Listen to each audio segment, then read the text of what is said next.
هو العزيز الغفور الذي خلق 7 سماوات طباقا ما ترى في خلق الرحمن من تفاوت فارجع البصر هل ترى من فطور ثم ارجع البصر كرتين ينقلب إليك البصر ثم ارجع البصر كرتين ينقلب إليك البصر خاسئا وهو حسير ولقد زينا السماء الدنيا بمصابيح وجعلناها رجوما للشياطين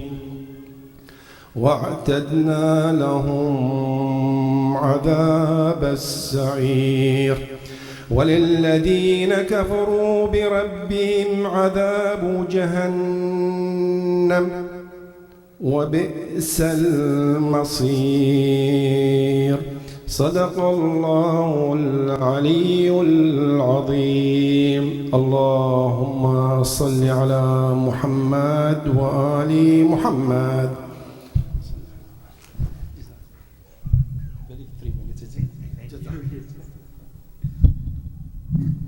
Please recite another loud salawat. Next, we're going to have Hadith Kisa recited by Brother Hassan. Please recite a loud salawat.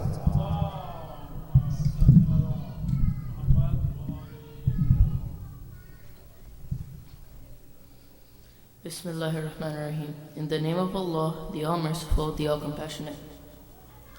Fatima Zahra, the daughter of the Prophet, peace be on them, is to have thus related an event. My father, the Prophet of Allah, came to my house one day and said to me, "Peace be on you, Fatima."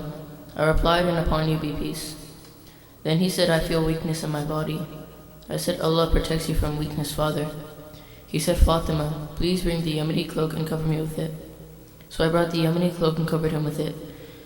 Then I looked at him and saw that his face was shining like a full moon with its glory and splendor. After a while, my son Hassan came in and said, "Peace be on you, mother." I replied, "And upon you peace, the light of my eyes and the delight of my heart." He then said, "Mother, I smell a fragrance so sweet and so pure as that of my grandfather, the Prophet of Allah." I replied, "Yes, your grandfather is lying underneath the cloak." Hassan went near the cloak and said, "Peace be on you, my grandfather, the Prophet of Allah. May I enter the cloak with you?" He replied, "And upon you peace, my son and the master of my fountain, Kauthar. You are given the permission to enter." So Hassan entered the cloak with him. Allahumma salli ala Muhammad wa ala Muhammad. After a while, my son Hussein came in and said, "Peace be on you, mother." I replied, "And upon you peace, the light of my eyes and the delight of my heart." He then said, "Mother, I smell a sweet fragrance like that of my grandfather, the Prophet of Allah." I replied, "Yes, your grandfather and your Prophet are lying underneath the cloak." Hussein stepped towards the cloak and said, "Peace be on you, my grandfather, the chosen of Allah. May I enter the cloak with you?" He replied, "And upon you peace, and the interceder of my son and the interceder of my followers. You are given the permission to enter." So Hussein entered the cloak with them. Allahumma salli ala Muhammad wa ala Muhammad wa ajal. After a while, Abu Hassan Ali bin Abi Talib came in and said, "Peace be on you, O daughter of the Prophet of Allah." I replied, "And upon you peace, O father of Hassan and the commander of the faithful." He then said, "Fatima, I smell a sweet fragrance like that of my brother, my cousin, the Prophet of Allah." I replied, "Yes, he is underneath the cloak with your 2 sons."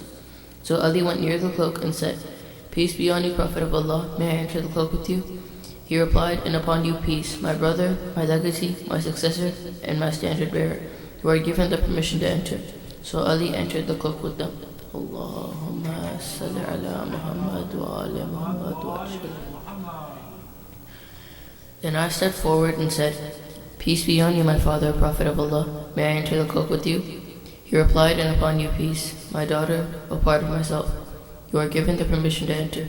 So I entered the cloak with them. Allahumma salli ala Muhammad wa ala Muhammad. Getting together underneath the cloak, my father, the Prophet of Allah, held the two ends of the cloak and raised his right hand towards the heavens and prayed, O Allah, these are the people of my household, Ahlul Bayt. They are my confidants and my supporters. Their flesh is my flesh and their blood is my blood. Whoever hurts them hurts me too. Whoever displeases them displeases me too. I am at war with those at war with them. I am at peace with those at peace with them. I am the enemy of their enemies and I am the friend of their friends. They are from me and I am from them. O Allah, bestow your blessings, benevolence, forgiveness, and your pleasure upon me and upon them, and remove impurity from them and keep them thoroughly pure.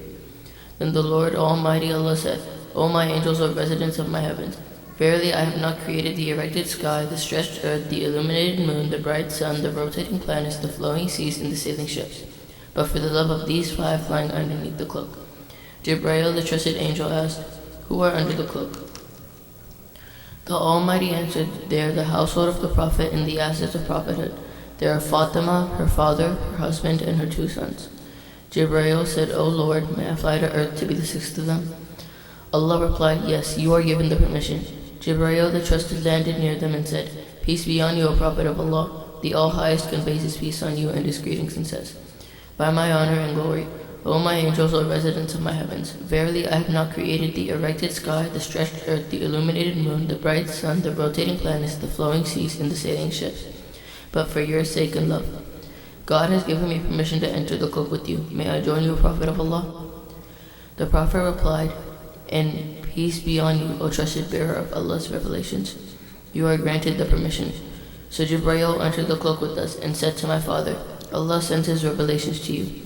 Verily Allah's desire is to remove blemish from you, O people of household Ahlul Bayt, and purify you with the perfect purification. Then Ali Allahumma salli ala Muhammad wa ala Muhammad. Then Ali said to my father, O Prophet of Allah, tell me what significance has Allah given for getting together underneath this cloak? The Prophet replied, By Him who rightfully appointed me a prophet and chose me a messenger for the salvation of the mankind. Whenever and wherever an assembly of our followers and friends mention this event, Allah will bestow on them His blessings and mercy. Angels will encircle them, asking Allah the remission of their sins until the assembly disperse. So Ali said, Verily by the Lord of the Kaaba, we and our followers are the winners. Then my father replied, By Him who rightfully appointed me a prophet and chose me a messenger for the salvation of the mankind. Whenever and wherever an assembly of our followers and friends mention this event, there shall remain none grief, but Allah will remove His grief. There shall remain none distress, but Allah will dispel His distress. There shall remain none wish seeker, but Allah will grant his wish. Ali said, Verily by the Lord of the Kaaba, we and our followers are the winners and the blessed in this world and the next.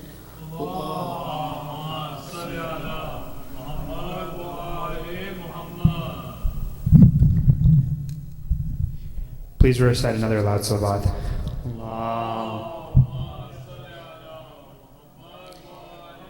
Before we invite our scholar to the member, I'd just like to give a short bio about him tonight, inshallah. Sheikh Hazari was born in Toronto, Canada, but spent most of his youth in the Sultanate of Oman, where he received his primary education. His family moved to the United States in the 1980s. He finished his high school and thereafter completed his undergraduate studies at the University of Florida Atlantic University, and then received his master's degree from the University of Toronto. He received his doctorate from Johns Hopkins University and is a physiologist, environmental scientist by profession, specializing in neuro and cardiovascular physiology, and studies the efforts of air pollution on human health. Also, Sheikh Hazari is a resident scholar, alim, at the Islamic Alphabet Association of the Triangle in Durham, North Carolina, where he provides religious services such as marriage, death, burial, counseling, leads congregational prayers, provides guidance to the weekend school, and delivers lectures. Without further ado, I'd like to invite Sheikh Hazari to the member with a loud salawat. Welcome.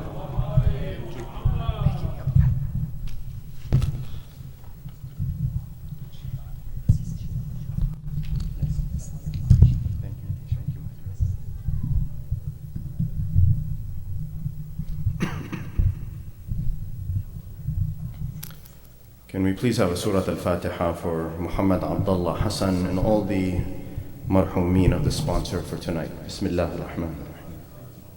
Alhamdulillahi Rabbil Alameen ar-Rahman ar-Rahim.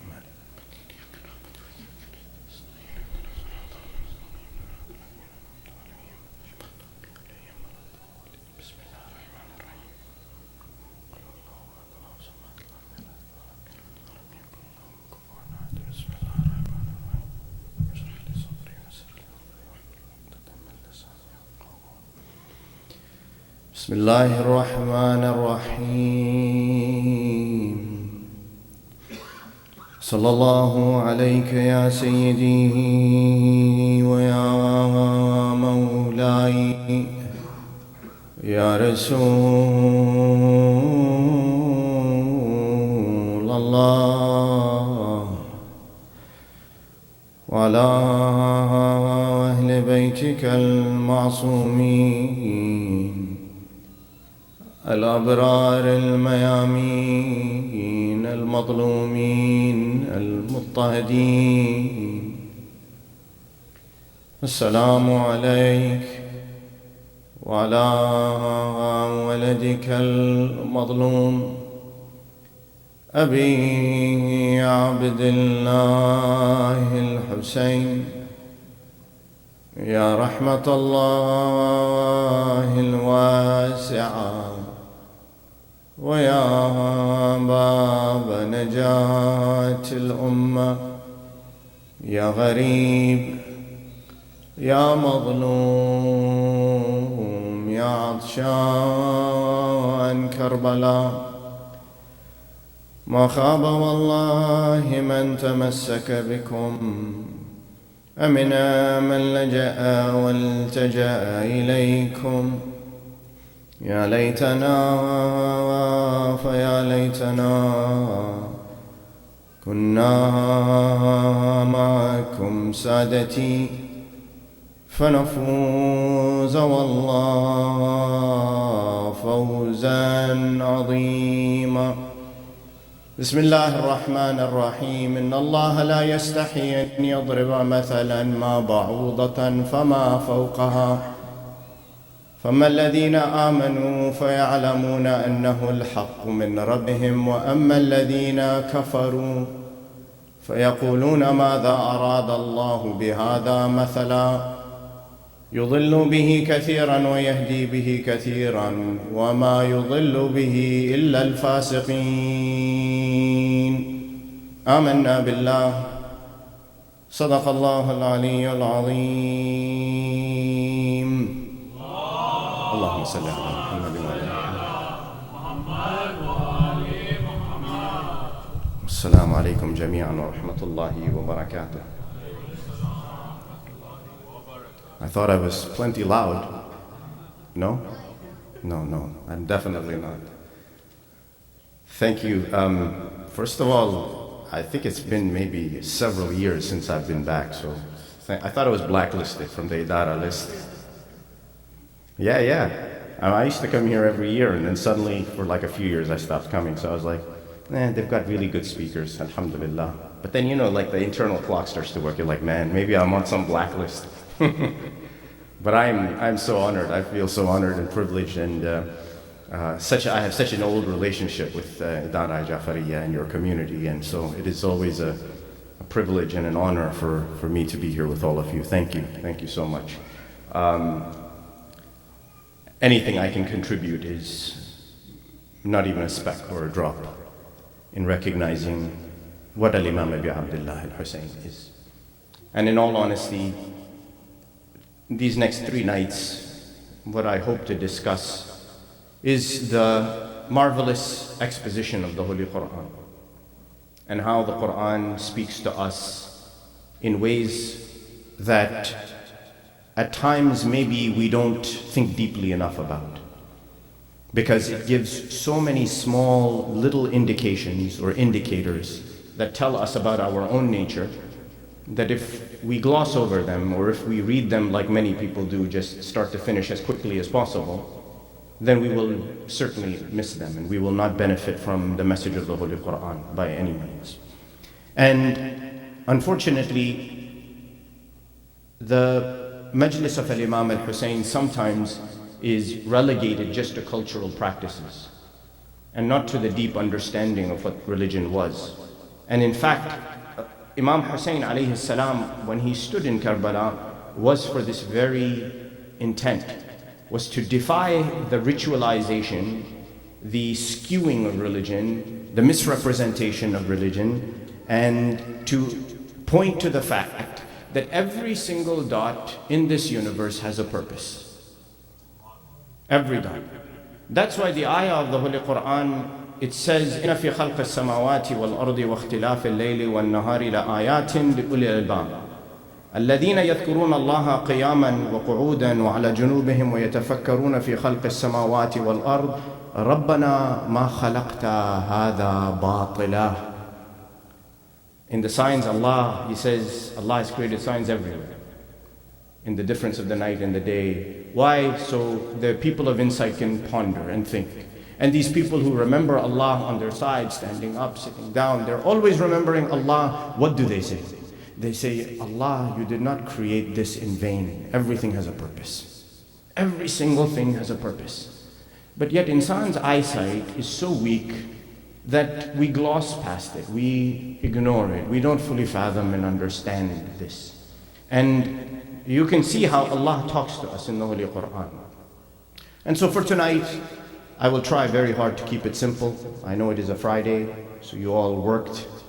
Tomorrow's Saturday, so tomorrow I can get in a little bit deeper, but I will promise not to put you all to sleep, inshaAllah, tonight. Allah in the Quran addresses us in this manner. Why? Because insan has two parts that are very often disconnected. Yes? One is the mind of the insan that is collecting information, constantly trying to make a decision based on rationality, based on available information, based on what you could call logic. But that's not always what the palatable or the palpable world is about, right? The world is not always about that. Because oftentimes insan goes based on what? What you touch, what you see, what you smell, and everything that's around you. Sometimes those two things line up. Sometimes those two things line up very well, and you are able to make a decision that is appropriate for yourself. I'll give you an example. You have fire burning in front of you. You once in your life when you were a child, you touched something hot or a fire and you burned yourself. In your mind now you have already understood that fire is harmful. So the sensation of you burning yourself and what you feel and what you have acquired in terms of sensory information and your cognitive mind are telling you the same thing. Stay away from this. Sometimes it's not that. And you see how Allah subhanahu wa ta'ala, He talks to us in this manner to address both the sensation of insan, the parts that are feeling for us, like smell, like touch, like burning sensation, pressure, hearing, noise, etc. All of these, and He addresses the mind as well. Just take for example, Nar Jahannam. My dears, if Allah wanted to burn us, would He need fire? He would not need fire. He could say kun fayakun and we will be burned. There would be no reason for Him to create a fire. He can burn us if He wants to. He wants to eradicate us. He wants to give to us. Why describe to us Nar Jahannam, fire? Because in our minds we have a picture already that this thing that is combusting and creating heat and creating light and creating fumes, this is what is potentially dangerous to us. For us only to be able to understand its harmful nature to us, or the pain that it's going to cause us if we go near it, is if we ascribe to it or we associate to this thing that is in front of us pain. And that's how He does it. Same thing. If I were to say to you, the earthquake happened, it was so bad that there was an anthill, it fell down to the ground. The anthill got squashed and demolished. How big of an earthquake would you think that was, based on my description? Nothing. In your mind, you would say it's an anthill. The wind blowing will cause it to fall down. A little bit of water flowing on the earth will cause it. But if Allah says that the earth shakes and the mountains come down, yes? What's He telling you? Does He need an earthquake to make the mountain come down? He doesn't need that. He can, by His will, make the mountain come down. But He gives you these examples in your life. Why? Because you need this sensory activation. You need to be able to see something in front of you that's going to tell you this is factual and this is true. Insan is this way. Insan is constantly this way. Now, this makes us very powerful. It makes us extremely powerful. Why? Because we can use the environment around us, right? Insan is the only creature that can travel through the earth, travel through the water, can use the resources, build, destroy, consume. Much of it is not good. Much of it is not good. And I would be remiss if, as an environmental scientist, I didn't say that bring your own water bottles, stay away from plastic, for sure. No judgment on my young friend who brought me the water. But these are things that we should consider in the world in which we live, yes? Why?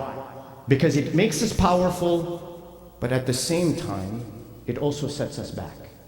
Because that means now the only way I know I'm going to get burned is if there's a fire in front of me. The only way I know that the mountain is going to crumble is if there is an earthquake that's going to occur.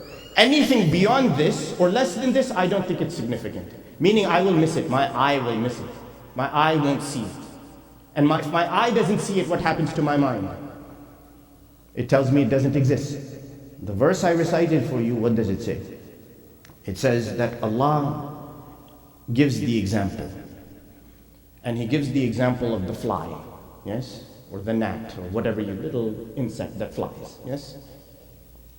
And He says not only that, but anything that is even smaller than that. Some ulama, they say that when it says فَمَا فَوْقَهَا إِنَّ اللَّهَ لَا يَسْتَحِي أَنْ يَضْرِبَ مَثَلًا مَا بَعُوضَةً فَمَا فَوْقَهَا. Allah gives the example of the fly and that which could be even smaller than it, even more delicate than the fly.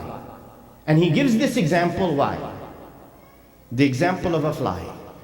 Because those who believe, فَأَمَّا الَّذِينَ آمَنُوا فَيَعْلَمُونَ أَنَّهُ الْحَقُّ مِنْ رَبِّهِمْ.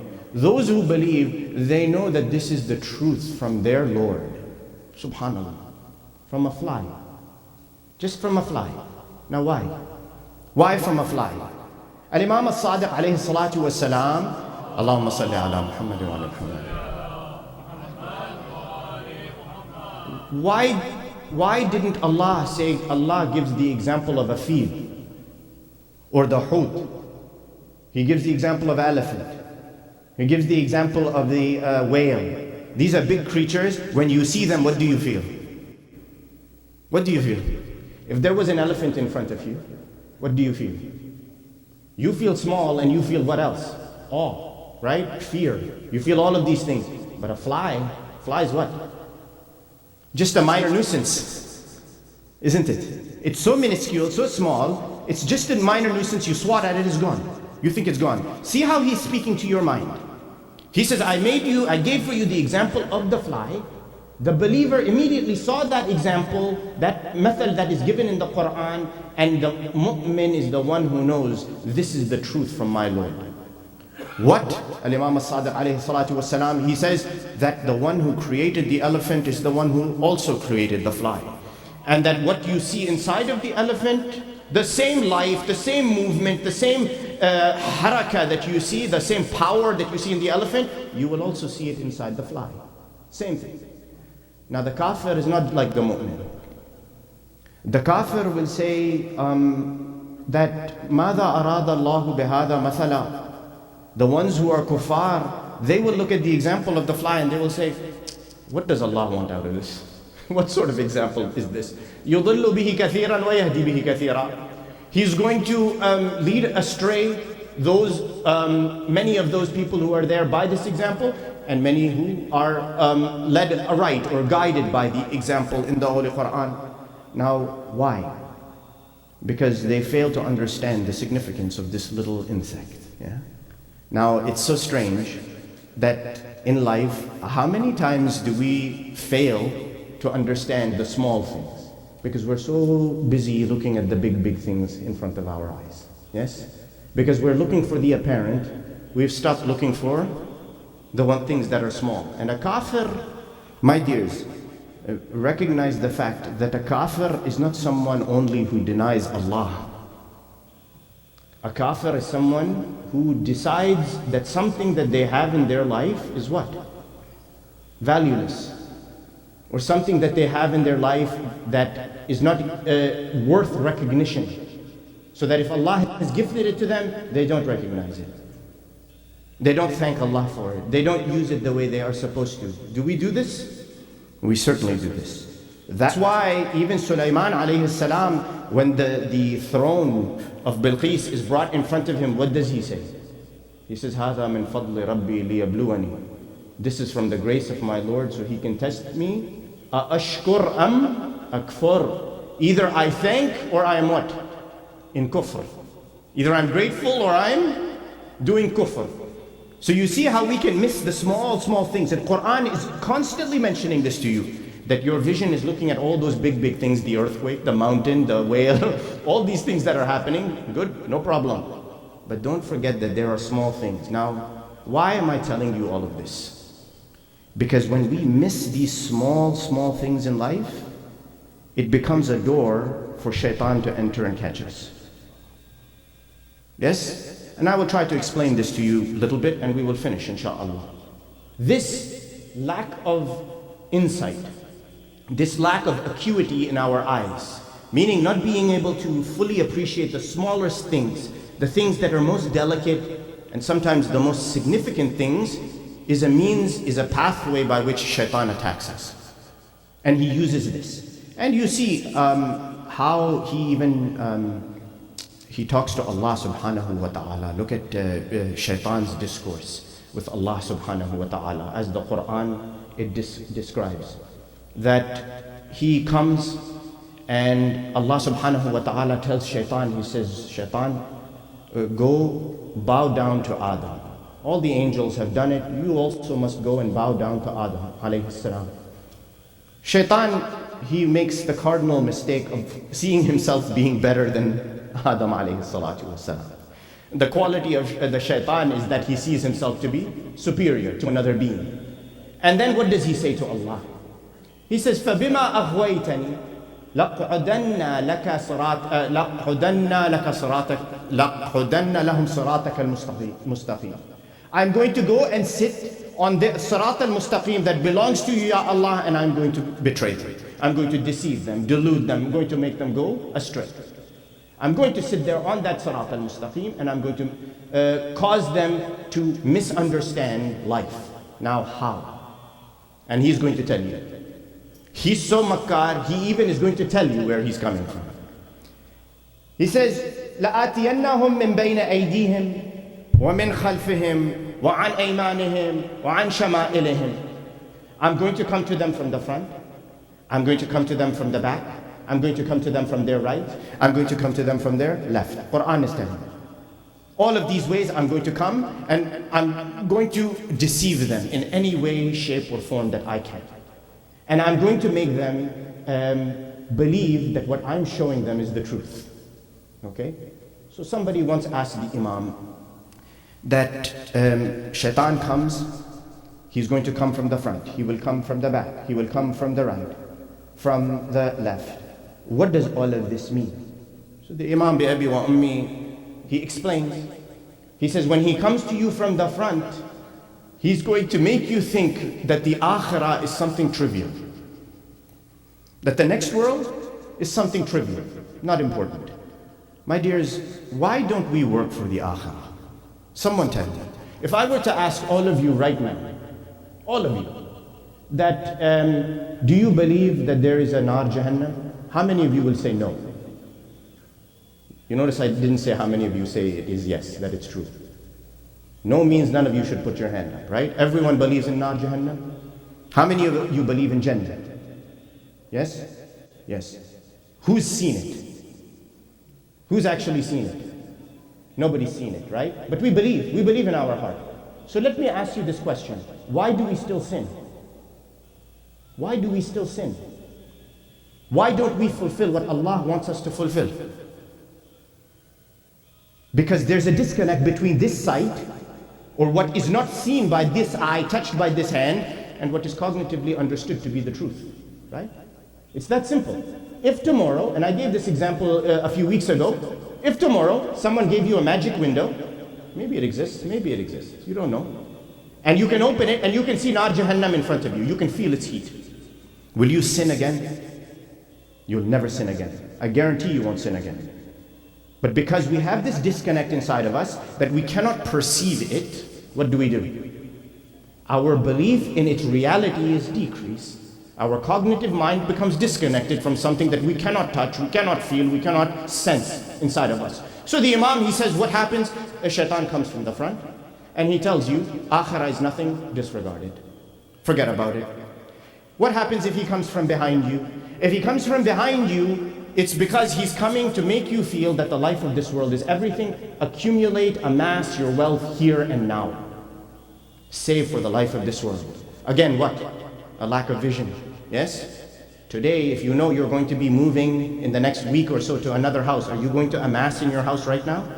No, you'll wait till you move to the next house, then you'll start amassing. Or you'll amass those things that what? Will help you move to the next place. No? You will not amass for this home that you are about to depart from, that you're about to sell. Let me go and make $1 million in renovations to a house I'm about to sell tomorrow and I'm not going to live in. Logical? No, it's not logical. Doesn't make any sense. But if you cannot see where you're going to, what are you going to do? You're going to think that you're going to live in that same house for the rest of your life. Shaitan comes and he does this. He keeps reminding you of these things. From the right, he's going to come. From the left, he's going to come. From the left, I'll come to the left first, even though he mentions right, because I have a point in this. He comes to you from the left, and he's going to tell you, chase after your desires. That's what the Imam says. He says he's going to come, and he's going to tell you, forget about everything else, just chase after your desires. Seek after your desires. That's the only thing that concerns you. Seek after those desires that you have to fulfill. Forget about everything else. When that happens, you drift away from the path of Allah subhanahu wa ta'ala.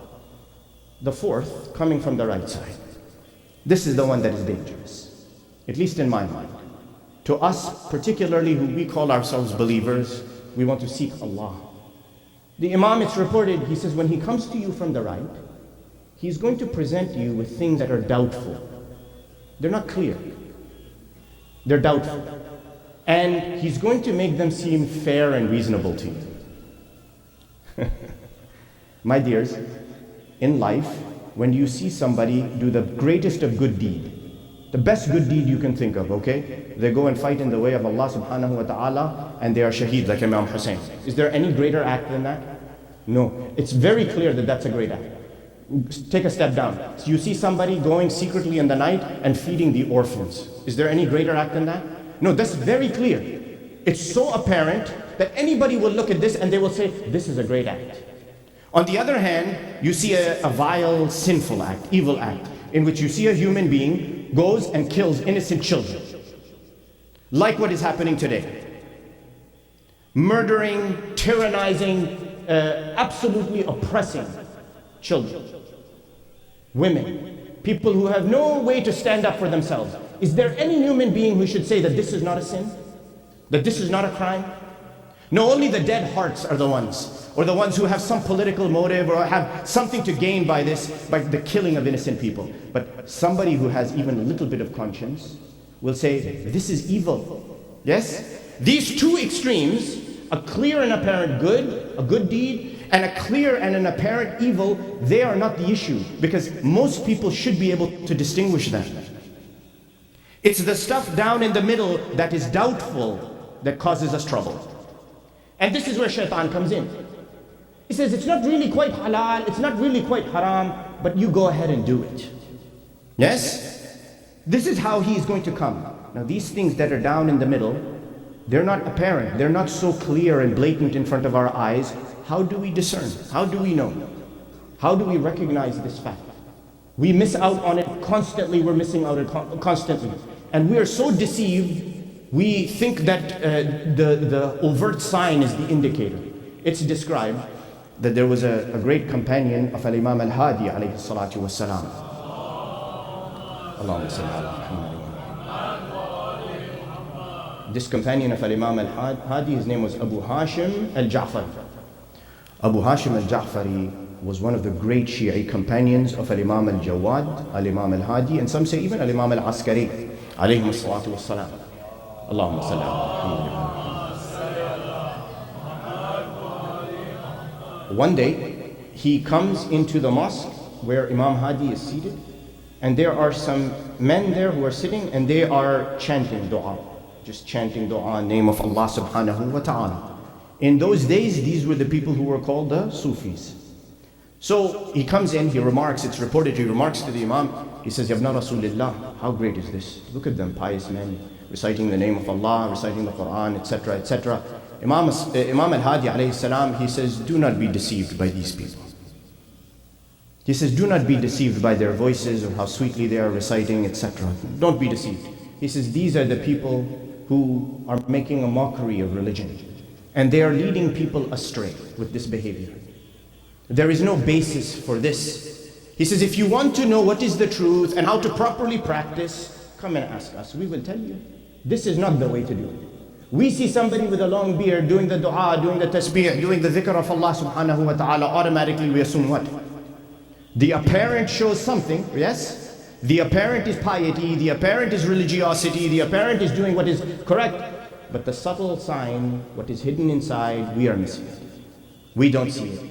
Imam tells this man, and he reminds him, and he says to this companion of him, don't be deceived by these people because they are leading people astray. The same thing happened in the time of Imam Ali alayhi salatu wasalam, when he's traveling with Kumail. Kumail and Imam Ali are traveling, they hear a man reciting the Quran in the most beautiful voice. Much like probably a lot of voices that we hear across the Muslim world today. Beautiful, beautiful recitation of the Quran. And Kumail, he says, my master, Ya Amir al-Mu'mineen, hear this voice, so beautiful. Have you heard anything? He says, don't be fooled by this. He says, these are the types of people who the iman that is inside of them, it will come out quicker than the arrow leaves the bow. Yes? Why? Because what is apparent is not always what is truth, what is real. That's why, what does the ayah say? قَالَ الَّذِينَ The ones who believe. ثَمَّ الَّذِينَ آمَنُوا فَيَعْلَمُونَ أَنَّهُ الْحَقُّ مِنْ رَبِّهِمْ Those who believe, they know the truth from their Lord. They know it is absolutely clear. And they know what is deceiving and what is not deceiving. That's why even the shaitan, I mentioned this to you, that what did the shaitan do? Shaitan says to Allah that, look, I'm going to sit there and I'm going to sit on your Sirat al-Mustaqim, and I'm going to come to them from in front of them, behind them, their right, their left. And وَلَا تَجِدْ أَكْثَرَهُمْ شَاكِرِينَ He says, you will see Allah. Now look, shaitan is sort of sending a direct challenge to Allah. He says, I'm going to come to them from their front. I'm going to come to them from their behind. I'm going to come from right. I'm going to come from their left. And you will see, Ya Allah, that they are not what? Mu'mineen? No, he didn't say mu'mineen. He said shakireen. Look, he said shakireen. He didn't say mu'mineen. He didn't say you will see that most of them are not mu'mineen. He said you will see that most of them don't do shukr. Strange. Strange, no? How the Quran uses its language. Why shukr? Why shukr? Because the opposite of shukr can be what? Kufr. No? Shukr is what? Shukr is to thank Allah. When you translate shukr, you're thanking Allah for something. But shukr has a much deeper significance to us. Yes? Much, much deeper significance. So I'll give you an example. Where's Faizan? Faizan sitting in the back. Okay, my friend Faizan, he came to pick me up. He's wearing a beautiful green shirt. Yes? I'm gonna guess it's like Polo maybe, Ralph Lauren, something like that, okay? He comes and he gives me a new green shirt like the one he's wearing. And he says, I bought this for you. I say, oh, thank you so much. Like, I love him. I hug him, I take it, I'm so grateful. And I take the shirt home. The next week I come, I'm wearing the green shirt, but it's got stains on it. The sleeve's ripped. It's torn up a little bit. It's got like a sweat stain here, yeah? I sweat a lot, so it's a problem. He's gonna look at me, and he's gonna say what? He's gonna say, I gave him something from my heart. Something that I valued because I'm wearing the same shirt. I gave it to him, the same shirt. I expected that he will do what to it? He'll value it, right? He will consider it to be something significant. And if he considered it to be significant, what's he gonna do? He will take care of it, yes? He will take care of that gift that I gave to him. And I can say thank you to him 100 times. Thank you for the shirt, thank you for the shirt. I even sent him a very nice card. Thank you for the beautiful green shirt. Next time you're in North Carolina, I will treat you out to all-you-can-eat buffet, okay? Yeah, we got good buffet in North Carolina. So I say that to him, but you think he will believe me that I'm grateful and thankful for the shirt he gave me after I destroy it? He will not. Because that thing of value, what did I do to it? I destroyed it. I caused it to perish. I took something that had value, maybe not material value. Maybe he paid $150, about $150 for that shirt. I destroyed its material value, its overt value, the value from seeing it, looking at it, touching it. I destroyed it. But what else did I destroy? Its hidden value. The value I cannot see, which is the love with which he gave it to me, the kindness with which he gave it to me, the compassion with I destroyed that too. Did I not? This is what shukr is about. That if you're saying shukr to something, you're not just saying, Allah, you gave me something in my life, physical. I am grateful for that thing that affects my whole being. It's affecting me. Yes? That's why when Maulana Imam al-Hussein, Abi Abdullah, alayhi salatu wassalam, when he's leaving Medina,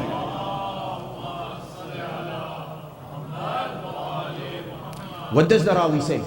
He goes to the grave of Rasulullah sallallahu alayhi wa alayhi, and he prays there, and he says, Ya Rasulullah, ishhad ala hadha al-qawm, bear witness on this ummah, this qawm of yours, فَإِنَّهُمْ خَذَلُونِي وَلَمْ يَحْفَظُونِي.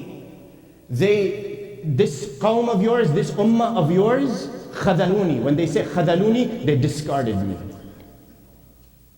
They discarded me. My dears, you don't think they knew who Al-Husayn ibn Ali was? You don't think everybody heard that Husaynun minni wa ana min al-Husayn, ahabba Allahu man ahabba Husayna? Everyone knows this. Everyone has heard it. Just like everyone has heard man kuntu mawla fahada aliyun mawla. Everyone has heard it. They've seen it. It's in front of their faces. There is Ali, there is Hussein. But inside, what have they done? Just like the fly, they said, this fly is insignificant. It has no meaning. It has no impact on me. I will disregard it. Doesn't matter how many of the kuffar that Saif of Dhul Faqar has taken. How many doors of Khaybar have been brought down. How many liberations of Mecca have taken place on the hands of this champion. It does not matter, because it's just a fly in their eyes that has no significance, and it is only the believer who sees. That's why this same Abu Hashim al-Ja'fari, the Rawi, he says that one day, he describes, I came in on al-Imam al-Hadi. I had come upon some difficult times. I was suffering. I was experiencing some debt. I had no money. I was hungry. I was struggling materially in life. I was going to come to the Imam and ask him for help. In those days, the A'imma al-Athhar, they were being mistreated, persecuted, tyrannized, oppressed. But they had property. They had things they owned as well. So it is reported that Imam al-Hadi had some possessions. He had some farms on which he could earn some money, etc. So this man, Abu Hashim, he says, I went to al-Hadi alayhi salam to see if I can get some help from him, to see if he will be able to provide for me. I came in, al-Hadi alayhi salam is sitting and talking to some companions. I came in, I sat down next to him. I was thinking that I'm going to ask, but the discussion, the conversation with the people kept going. And then when it finished, everyone got up to leave. I also remained silent and just decided I'm going to leave and walk away and not say anything. As I'm walking away, Ali ibn Muhammad al-Hadi alayhi as-salam, he looks at me. Allahumma salli ala Muhammad wa ala Muhammad. And he says, "Oh Abu Hashim." He says, "Did you not come to ask me something?" Abu Hashim al-Ja'fari, he says, "Yabna Rasulillah, I have come to some difficult times, so it has caused me pain and suffering. I am suffering because I don't have. I feel poor, dejected. I needed some help, so I came to ask you." Al-Imam al-Hadi, he says to him, he says, "Kam min ni'am Allahi tuhsi wa kam minha tansa." He says, how many of Allah's gifts, His ni'mah, His graces that He has placed on you, do you actually fathom? And how many have you forgotten? How many have you forgotten? Imam says, consider three things. He says, He made you a mu'min, He made you a believer, And by virtue of the fact that He made you a believer, He made it prohibited for the nar of Jahannam to ever burn. That is ni'mah. Consider this. He says to him that in addition to giving you iman, He gave you afiyah. In Arabic, when you say afiyah means well-being, health, strength in your body to be able to move and do things. He said He gave you afiyah, He gave you well-being, and by virtue of giving you that well-being, you were able to obey Him. Every time you obey Him is because He gave you that well-being. And finally, He gave you iman to protect you from fire. He gave you afiyah to allow you to obey Him. He also gave you qana'ah or qunu'. He gave you contentment so that you don't chase after the extravagances of this world. You think that you're poor, but consider that to be your mode of contentment. And by being content, you don't chase after all of the extras in life, all the ornamentation of life. Because why? I told you that, what does shaitan say? He says, I'm going to deceive them sitting on the Sirat al-Mustaqim. He also, what does he say?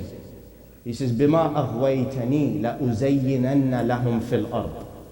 In another ayah of the Quran, shaitan says, because, O Allah, you caused me to go astray. And this is a whole other topic of shaitan that one day when we have time we can discuss. He says, by causing me to go astray, Ya Allah, look, he blames Allah. He says, by causing me to go astray, I'm going to make everything in this world seem beautiful to them. Everything will become a zina. Everything will become an ornament. They're going to want to chase after it. Everything that's doubtful, they will seem it is fair seeking, and they will go after it. They will chase after it. My dears, Imam Hussein, what Imam Hussein did, why do I point to this and make this something to discuss? Because Imam Hussein is that moment in history that reminds you, don't be deceived by those subtle things that are hidden behind the eyes of other people. Don't be deceived, because you could call yourself a mu'min in 1 minute, and in the next minute what can happen to you? Take the example of Ubaydullah ibn Hurr al-Ju'fi. I'm sure you've heard many times. I will tell you a little backstory of this man, and I will go to the musibah, inshallah. Why? This man, Ubaydullah ibn Hurr al-Ju'fi, was with Imam Ali alayhi salatu wasalam in the Battle of Siffin. In the Battle of Siffin, you know that when the fighting initially began, Malik al-Ashtar is ahead. The fighting is taking place. What happens? They say the fighting is taking place. It stops. Arbitration then begins, and that whole part of the story. But people come and look, and they start asking, where is Ubaydullah ibn Hurr al-Ju'fi? Nobody can find him. He was in the army of Amir al-Mu'mineen. Suddenly nobody can find him. Nobody knows where he is. Everyone, after long search and checking and looking at the bodies, they determined that he has died. He died. He was killed in the battle somewhere, and we cannot find his body. Meanwhile, what happens? The news comes to his wife, who is there in Kufa. They tell her that your husband has died. She, after a period of her iddah, waiting, what does she do? She gets married to another man. Yes? Not only does she get married to another man, she moves out of that house, which was Ubaydullah's house. She goes to live with her new husband. After some time has passed, they say a long period of time has passed, Ubaydullah ibn Hurr al-Ju'fi shows back up. He comes back to Kufa, and he goes to his house. And he knocks on the door, or he goes into his own, he wouldn't knock on his own house's door.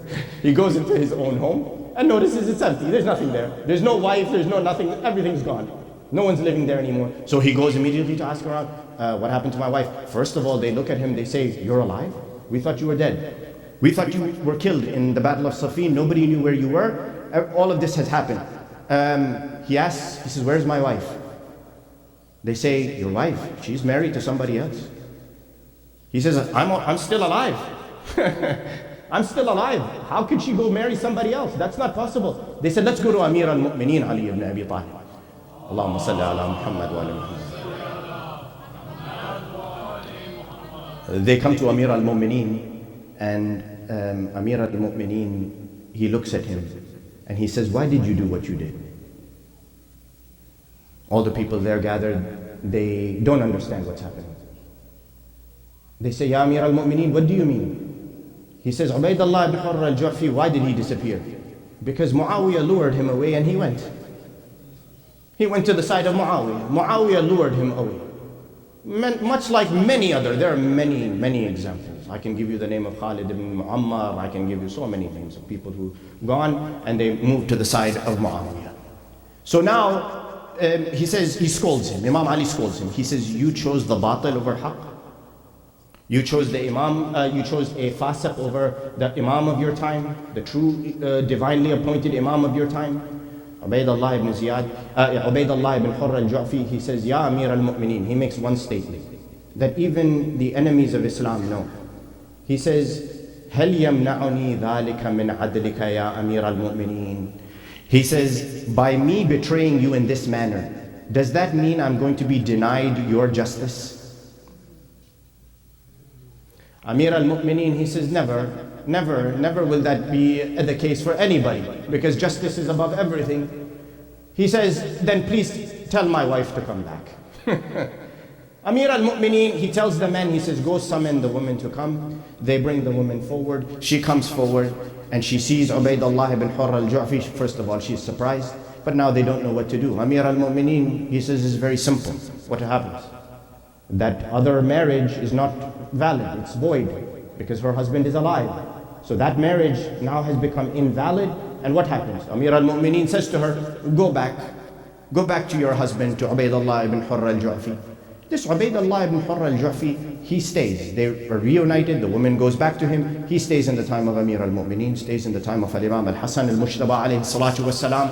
When Imam Hussein alayhi salatu wassalam is making his way up from Mecca all the way up to Karbala, he stops in one place.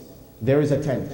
He sends somebody, he says, go to the master of this tent and tell them, please come and see me. The attendant goes, he comes into the tent, he tells the person sitting in the tent, the grandson of Rasulullah wants to see you, please come and see him. The man, he says, I don't want to see him. I don't. The attendant comes and tells Imam Hussein, he refuses. Imam Hussein gets up, he goes, and he comes into the tent. There is Ubaydullah ibn Hurr al-Ju'fi. He has just left Kufa, he's moving. Imam Hussein alayhi salam, he says, will you support us or will you not answer our call? Ubaydullah ibn Hurr al-Ju'fi, look at the answer he gives.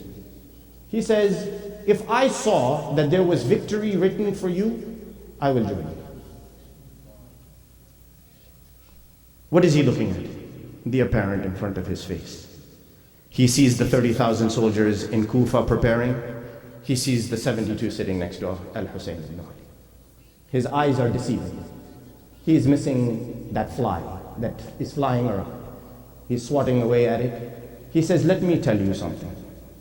He says, Yabna Rasulullah, if you give me permission, I will give you some advice. Imam Hussein says, speak. Ubaydullah ibn Hurr al-Ju'fi, he says, Yabna Rasulullah, I have one horse in my stable. It is my most trustworthy, fastest horse. Take it. Take it and ride as far as you can away from here. Imam Hussein, he says, are you finished? Then let me tell you something.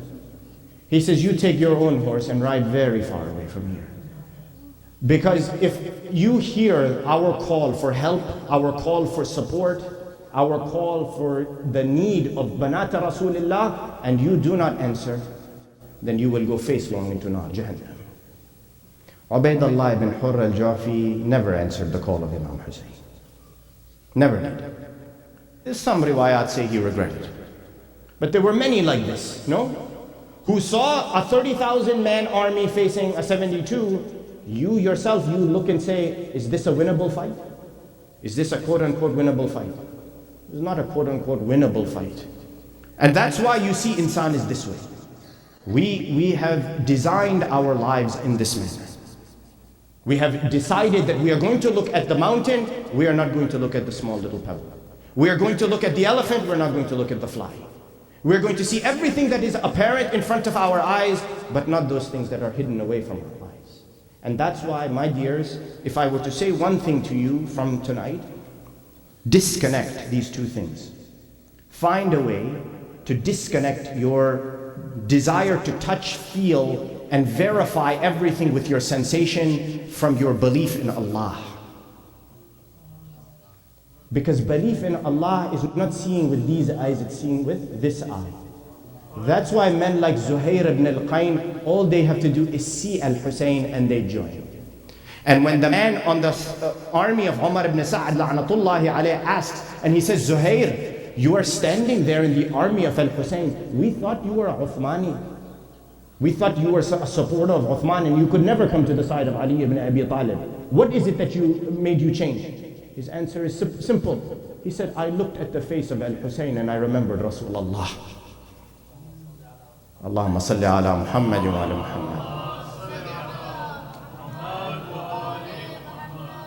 We have to be able to disconnect these two and to teach our children to disconnect these two, because that is the only way we find Allah subhanahu wa ta'ala and close the door on shaitan, because shaitan wants to sow doubt inside of us.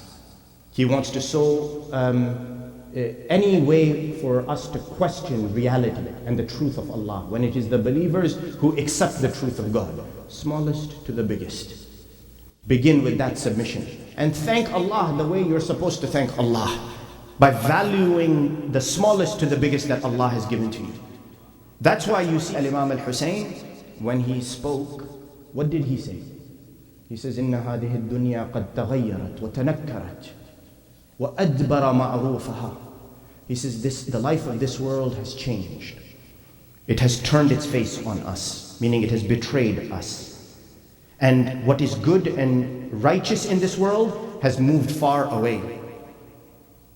أَلَا تَرَوْنَ أَنَّ الْمَعْرُوفَ لَا يُعْمَلُ بِهِ وَالْمُنْكَرَ لَا يُنْتَهَى عَنْهُ. Do you not see that standing up for the truth and for righteousness, nobody is doing that anymore?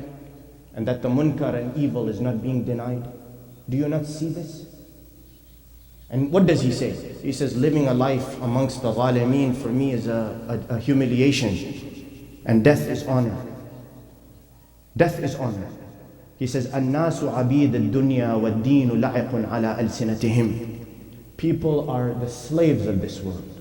People are the slaves of this world. And religion is like the spit on their tongues. يَدُورُونَهُ حَيْثُمَا دَارَ مَعَائِشَهُم.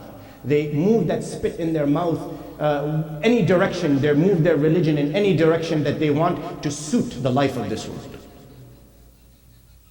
Adjust religion to the life of this world. وَإِذَا فَإِذَا مُحِّصُ بِالْبَلَاءِ قَلَّ الدَّيَّانُونَ.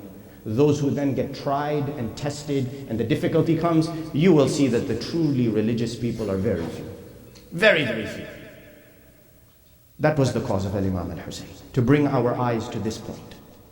To remind that the entire ummah is blind or does not want to see. Those who believe may be few, but they can see. They can see the truth. They can see the victory of al-Hussein. My dears, today, in this world where there is so much despotism, so much tyranny, so much killing of the innocents, sometimes we question when is the victory going to come? When is relief going to come? Can you palpably say it's going to come with your sensation, with your arms, with your hands? You can't, because all the evidence is innocent people dying, being killed, tyranny being perpetuated and being supported without any justification of any kind, without any accountability of any kind. That's why the believer in this moment knows and believes from their heart that in between the layers of this perceived reality, there is truth. It may be hidden, but it's there. And that eventually it will explode outward. And it will overtake. And it will come to the surface. But you have to believe from this heart. That was the legacy of Imam Hussein. And my dears, that was the legacy of Sayyida Zainab alayhi salatu wassalam. In these nights, we are remembering her. Because it is only her voice that resonates. It shakes the walls, it shakes the ground on which we walk. It is what has made us Husseini.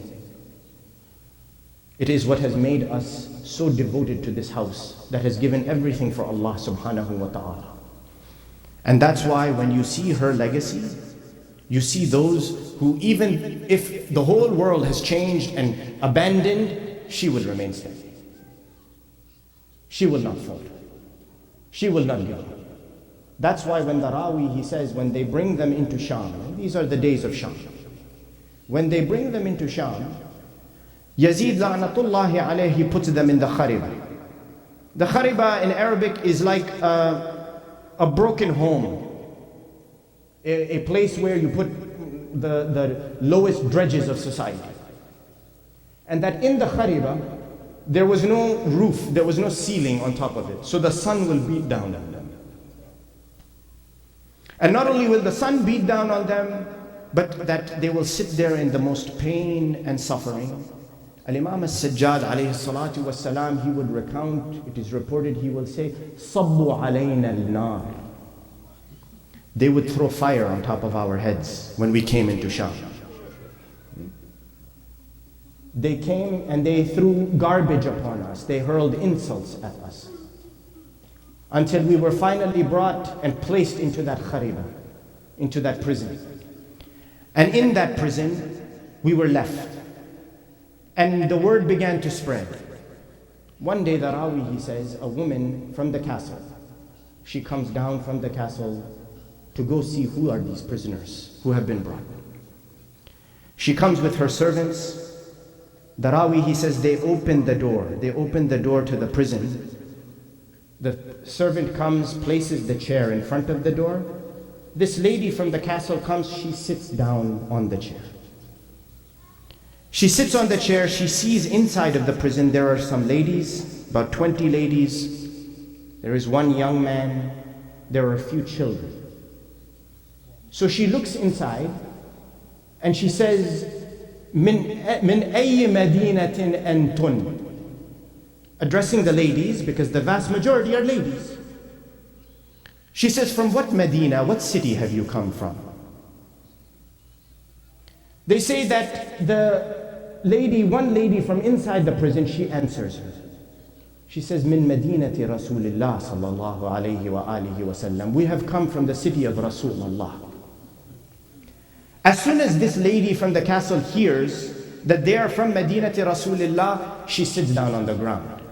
قامت من الكرسي وجلست على الأرض. She gets up from the chair, she sits down on the ground. The lady inside the prison, she says, why did you get up from the chair and sit on the ground? She says, what can I tell you? You are from the city of Rasulullah. I can't only but honor you. That's why I raised up off of the chair and sat on the ground. She says to her that I used to live in Medina, this lady from the castle. And I want to know about some people who lived in Medina. There were some people in whose house I had an affiliation. I used to go there. I used to live there. I want to just know about the people of this house. Tell me about them. The lady from inside the prison, she says, what house is this? The lady from the castle, she says, أسألك عن دار علي وأهلها. I want to know about the house of Ali ibn Abi Talib in Medina and the people of that house. أين الحسين ibn Ali? Where is Al-Husayn ibn Ali? أين أم كلثوم بنت علي? Where is كلثوم, the daughter of Ali? أين علي ibn الحسين? أين أبا الفضل العباس? Where is Abul Fadl al-Abbas? Where is Ali, the son of Hussein? All these people who used to live in that house in Medina. Where is Rabaya? Where is Layla? Where is Sukayna bint al-Husayn? The lady from inside the prison. She says, إذا تسألين عن دار علي فإننا تركناها تنعى أهلها. If you ask about the house of Ali, we have left them mourning their members, they have been killed. وإذا سألت عن الحسين فرأسه عند زوجك يزيد. If you are asking about Al-Husayn ibn Ali, his head is on the platter in front of your husband Yazid, لعنة الله عليه. وإذا سألت عن كلثوم فها هي. If you are asking about Kulthum, she is sitting right here. وإذا سألت عن علي ibn al-Husayn, if you are asking about Ali ibn al-Husayn, he is here sitting next to us with sickness and fever. وإذا سألت عن أبي الفضل العباس فعلى المشرعة مرضوخ الجبين قطيع اليسار واليمين. If you ask about Abu al-Fadl al-Abbas, the body was left next to the river, right arm and left arm cut from the body. والسهم نابت بالعين, the arrow is lodged in the eye. وإذا سألت عن سكينة, if you ask about Sukaina, we have just buried her in the prison in Sham. Then finally Hind, the wife of Yazid, she becomes quiet. She looks up and she says, وأين سيدتي ومولاتي زينب بنت علي? Where is my master Zainab? Where is she? The woman in the prison raises her voice. She says, أي هند أنا زينب اللي يحجون عني. Did you not recognize me? I am Zainab.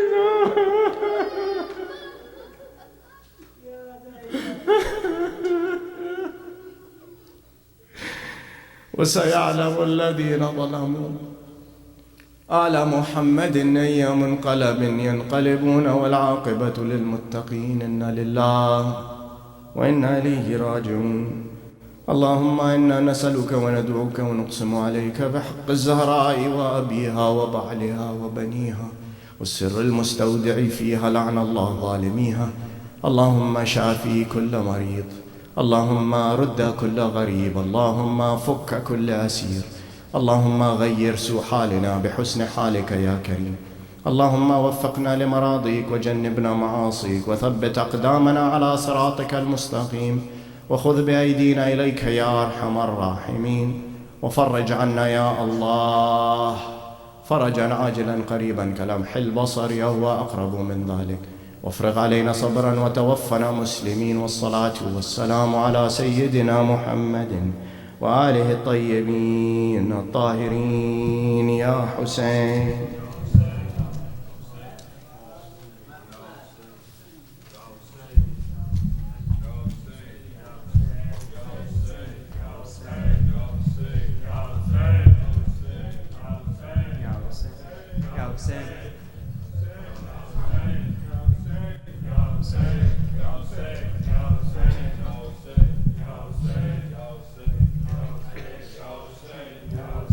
Ya Hussein, Ya Hussein, Ya Hussein, Ya Hussein,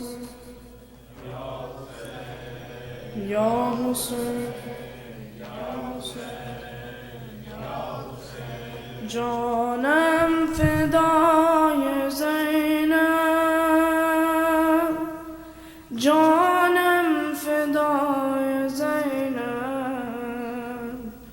canım fedai Zeynep, canım fedai Zeynep, canım fedai Zeynep, canım fedai Zeynep, canım fedai Zeynep, canım fedai Zeynep, canım fedai Canım fedai Zeynep, canım fedai Zeynep, canım fedai Zeynep. Oh, honor, oh Muhammad, oh progeny of Ja'far, guarding Abu Abdullah, you were the sword of Haydar.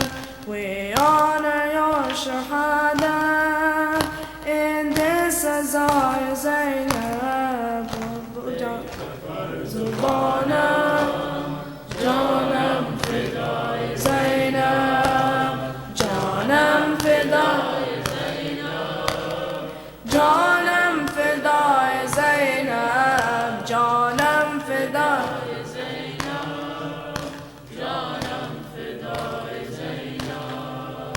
From Karbala to Kufa, Kufa to Sham, Bibi, you brought a revolution with your kalam, Bibi. Hear the reverberation from that Sadai Zainab. Labbaika bar Zubanam, Janam Fidai Zainab, Janam Fidai Zainab, Janam Fidai Zainab, Janam Fidai Zainab, Janam Fidai Zainab. Your piety and iman, your sheer determination, your courage and demeanor, truly an inspiration. At par with Anbiya is Sabrur Riza Zainab. Labbaika bar Zubanam, Janam Fidai Zainab, Janam Fidai Zainab, Janam Fidai Zainab, Janam Fidai Zainab, Janam Fidai Zainab. Say no to every tyrant. Say la ilaha illallah. Say no to fear of dying. Remember inna lillah. Calling to truth and justice is still Nida Zainab. Labbaika bar Zubanam, Janam Fidai Zainab, Janam Fidai Zainab, Janam Fidai Zainab, Janam Fidai Zainab, Janam Fidai Zainab. Iqra bismi rabbik, read in the name of Allah, the indigent and hungry, feed in the name of Allah. Knowledge and empathy are what signifies Zainab. Janam Labbaika bar Zubanam, Janam Fidai Zainab, Janam Fidai Zainab, Janam Fidai Zainab, Janam Fidai Zainab, Janam Fidai Zainab, Janam Fidai Zainab, Janam Fidai Zainab, Janam Fidai Zainab. Your house was set on fire in your hometown Medina. You were but just a child, not older than Sakina. Your house was set on fire in your hometown Medina. You were but just a child, not older than Sakina. On Shama-e Ghariba, this was recalled by Zainab. Labbaika bar Zubanam, Janam Fidai Zainab, Janam Fidai Zainab, Janam Fidai Zainab, Janam Fidai Zainab, Janam Fidai Zainab. Your father taken by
Hussein, Hussein, Hussein, Hussein, Hussein, Hussein.